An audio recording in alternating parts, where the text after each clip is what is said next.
said of Dak, quote, "I don't know how you could have any more leverage. His evolving into an NFL quarterback has been nothing short of a perfect picture." A perfect picture. Antonio Cromartie is still with us. So, Antonio, do you agree with Jerry that Dak has all the leverage? Oh, 100% he has all the leverage. It just showed just during the season. I mean, yeah, they were started off 1-3 and going into the second game, I think it was 2-3 before he ended up getting hurt. But he does have all the leverage when you look at it. I mean, just the quarterback play that he showed in the first 4 weeks of the season under McCarthy's offense. I mean, he was in there finna start breaking records. I think it was 1,800 yards within the first 4 or 5 games. So, I mean, when you look at it, I think he's a guy that does have the leverage to go into it, but everyone wants to see how he's going to react, how he performs on this injured ankle that he suffered during week 5 play. I agree, Crow, he has the leverage, but I don't believe Jerry believes he has all the leverage. Skip and I debated this earlier. I just think the thing is, Skip, when you believe in someone, you make that commitment. It's as simple as that. You believe, Skip Bayless believed Ernestine was the one, he made the commitment. Matt believed Jenny was the one, he made the commitment. Jerry keep on talking, Jerry, you the one, but all he keep doing is buying flowers and promissory rings. No, he ain't put no real thing on it yet, Crow. So you keep talking. I hear what you're saying, Jerry. Normally what happens when ownerships or an organization believe a guy is the guy, it might come back to bite them, Skip, but what did they do? They make that long-term commitment. What did the Rams do? The Rams said, we believe Jared Goff is our guy. Long-term commitment. What the Eagles do? We believe Carson Wentz is our long-term guy. Now, what do you think Baltimore is going to do? What do you think the Buffalo Bills are going to do with Josh Allen? Do you think they're going to say, nah, we need to see a little bit more? Well, we need to see. What do you think is going to happen? They're going to give them their deals because they say, we believe this is our guy. We're willing to make that commitment.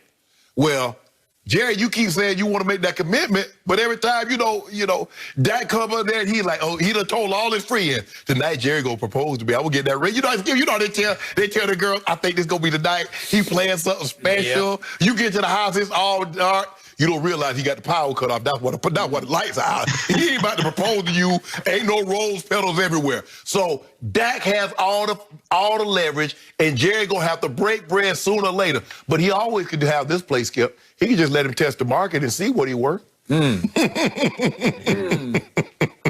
do you think he's worth? I think he's worth. I know what you think. I think he's worth right somewhere between $38.5 and $40 million.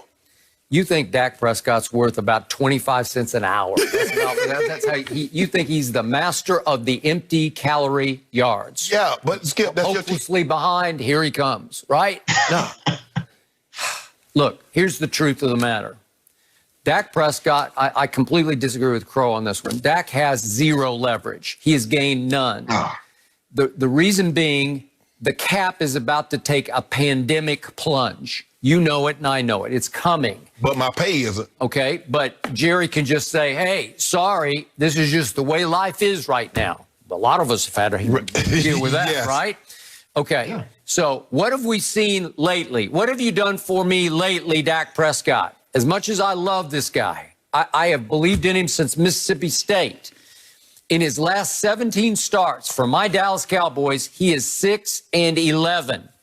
And he started off this year, despite all that empty calorie yardage he was thrown for, if they had not come down and come back and pulled off a miraculous stealing of a football game at the end of the Atlanta game at home, a game they trailed 29-10 at halftime, Dak would have started this year 0-4. And in the 5th game against the New York Giants at Jerry World, Dak fell behind 17-3 and was in danger of, again, without the Atlanta win, he would have started the year 0-5. Obviously, he then got hurt. How do you sell that as leverage? How do you sell what happened last year in the last 13 games? I got to be honest. He was below average in the last 13 games. On the road last year in these big games at New Orleans against Teddy Bridgewater, his offense put up 10 points. On the road against Tom Brady in New England, his offense put up 9 points. At Philly, game of the year, sink or swim in the division, offense put up 9 points, and he wasn't very good. What am I supposed to do with all that? They fell hopelessly behind against the Green Bay Packers at home and the Jets on the road and Buffalo on Thanksgiving at Chicago, hopelessly behind. And you kept telling me, Dak get the football? Yeah, he got the football a lot. I thought you told me now, you said about the last 17 games, but I thought coming into last year, Dak had the third best record for starting quarterback over a period of time behind Tom Brady with Russell Wilson. What have you done for me leverage lately? So hold on. So now all you want to do, so you just want to just look at the last 17 games. I know what Jerry said. He just sat back and said, I ain't seeing it. Okay. I can't plunge. I plunged with Zeke, and I lost. I plunged with DeMarcus Lawrence, and I lost. Now you got to do it. Jalen Smith, and I lost. Guess what? I'm not going to do it with my quarterback. Dak said, you know what, Jerry, you're right. And I don't want you to have to see that again. Won't you let me go and let somebody else see what they see in me? That's what you do, Skip? Yep. If they don't want you, what you do, you move on. You don't hold your head down and say, oh, Jerry, come on, Jerry. No, you don't beg. You just walk on to somebody, hey, Todd friends out there shopping right now. You got to have another option. Hey, you got it. But Skip, let him go. A quick question for you. Skip, how many points was Dallas putting up before Dak got hurt?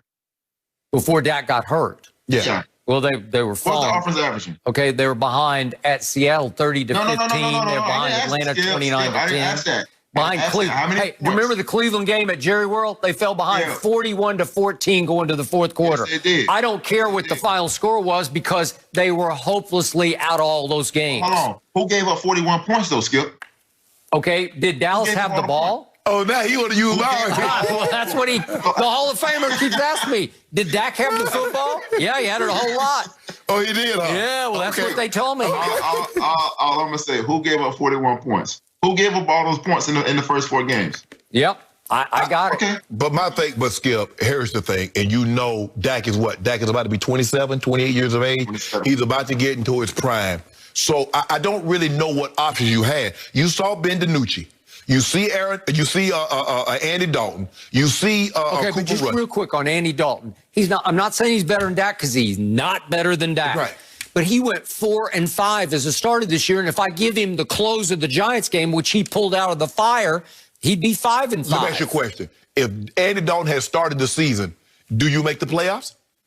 Starting the season. If he had started your season, if Dak wasn't on the run, let's just say Dak got abducted by Martians. Aliens came and got Dak. Okay. And Andy Dalton got to start. Are you the division champs? No, we probably have the same outcome because Dak was pretty lousy to start off all those early games. I believe that had Dak stayed healthy, you win the division. That's if he stays healthy? Yes. I would agree with that because he's a little better than Andy Dalton. I don't think he's a lot better. A little. Andy Dalton? You just said a little better. Andy Dalton's made, what, 3 Pro Bowls? Hold on. What have you done for me lately? Yeah. What have you done for me lately? All I know is he got Joe Burrow selected #1 overall in Cincinnati. Okay, well, all I know is Andy Dalton won a whole bunch of football games for the Cincinnati Bengals. That was many, many years ago. 5 straight years he averaged 10 wins a year. How many playoff games did he win? You know what? I actually thought in spurts Andy Dalton played better than Dak did this year. He at least got him off to better starts than Dak was getting off. No, you did. You fall behind all the time, Skip. Not at Minnesota. You beat Minnesota. Then all of a sudden we got on a roll. Would Dak have gotten on a roll? Hold on, time out. You got a roll against the 40. Hold on. Tell the people at home at you got Cincinnati. Okay. You saw what happened to Pittsburgh at Cincinnati. I just saw Baltimore run for 400 yards on Cincinnati. Okay, you see what San Francisco went and did to Arizona after we clocked them for 41 points? I just saw Seattle